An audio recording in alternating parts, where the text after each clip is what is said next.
Hello viewers, welcome to Sangeetha's kitchen. இன்றைக்கி நம்ம ரொம்ப டேஸ்டியான சக்கரை பொங்கல் எப்படி பண்ணுறதுன்னு பார்க்க போகிறோம்.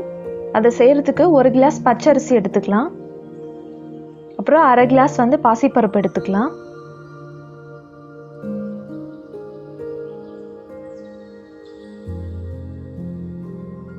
இப்போ இது எல்லாத்தையும் 2 வாட்டி கழுவி இந்த மாதிரி எடுத்து வச்சுக்கோங்க.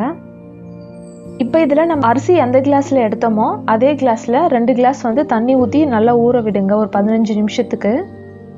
பொங்கல் செய்கிறதுக்கு எப்போவுமே அரிசி ரொம்ப சின்னதாக இருக்கிற மாதிரி பார்த்துக்கோங்க. அப்போ தான் குழஞ்சி பொங்கல் நல்லா வரும். இப்போ அரிசி ஊறட்டும். இப்போ நம்ம பொங்கல் செய்கிறதுக்கு ஒரு பாத்திரம் எடுத்துக்கலாம். அதில் 1 கிளாஸ் பசும்பால் ஊற்றிக்கோங்க. அப்புறம் நம்ம ஆல்ரெடி ஊற வச்சுருக்கோம் இல்லையா அரிசி, அந்த தண்ணி இதில் சேர்த்துக்கலாம். அப்போ தான் நல்லா பொங்கி வரும்.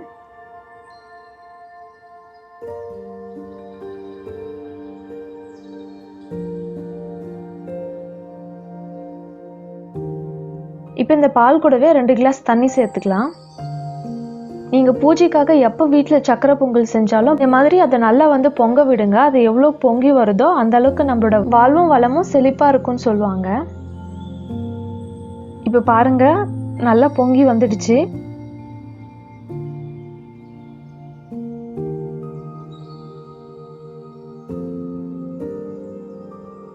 இப்போ நம்ம ஊற வச்சிருக்கிற அந்த அரிசியும் பாசிப்பருப்பும் இதில் சேர்த்துக்கலாம்.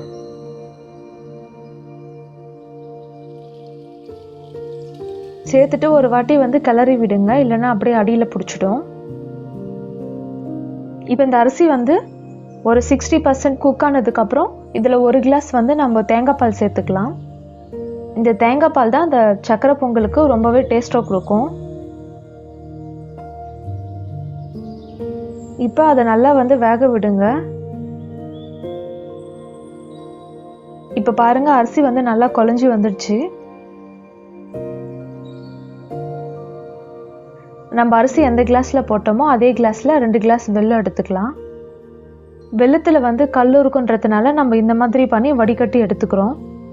அதில் ஒரு 1/4 கிளாஸ் மட்டும் தண்ணி ஊற்றிக்கலாம். வெல்லம் நல்லா கரையிற வரைக்கும் இந்த மாதிரி கிளறி விடுங்க. உங்களுக்கு வெல்லத்தில் கல் இல்லைன்னு கன்ஃபார்மாக தெரிஞ்சதுன்னா நீங்கள் அப்படியே டைரெக்டாக அதில் போட்டுக்கலாம். இப்போ பாருங்கள், நல்லா வெல்லமெல்லாம் கரைஞ்சிடுச்சு. இப்போ இதை அந்த பொங்கலில் நம்ம ஃபில்டர் பண்ணி எடுத்துக்கலாம்.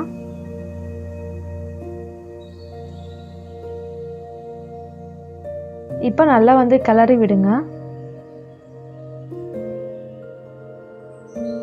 கடைசியாக நமக்கு கீ நல்லா எவ்வளோக்கு எவ்வளோ சேர்க்குறோமோ அவ்வளோக்கு அவ்வளோ டேஸ்ட்டாக இருக்கும் பொங்கல். அதனால கொஞ்சமாக கீ சேர்த்துக்கோங்க.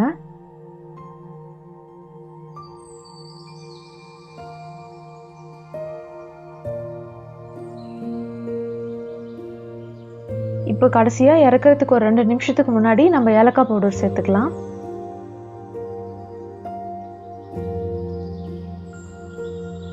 ஏலக்காய் பவுடர் சேர்த்து நல்லா கிளறி விடுங்க. அவ்வளோதான், நம்மளோட சக்கரை பொங்கல் இப்போ ரெடி ஆகிடுச்சு. இப்போ ஒரு பேனில் ஒரு 2 டீஸ்பூன் நெய் விட்டுக்கோங்க. ஒரு 15 முந்திரி எடுத்துக்கலாம்.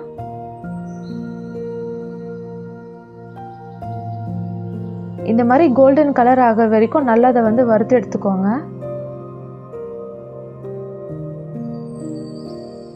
இப்போ நம்ம வறுத்து வச்சிருக்கிற முந்திரியை சக்கரை பொங்கலில் சேர்த்துடலாம். இப்போ அதை நல்லா கிளறி விடுங்க. இப்போ பாருங்கள், நம்மளோட சக்கரை பொங்கல் ரெடி ஆயிடுச்சு. இந்த பொங்கலுக்கு இந்த சக்கரை பொங்கலை வீட்டில் ட்ரை பண்ணி பார்த்துட்டு எப்படி இருந்ததுன்னு சொல்லுங்கள். தேங்க்யூ.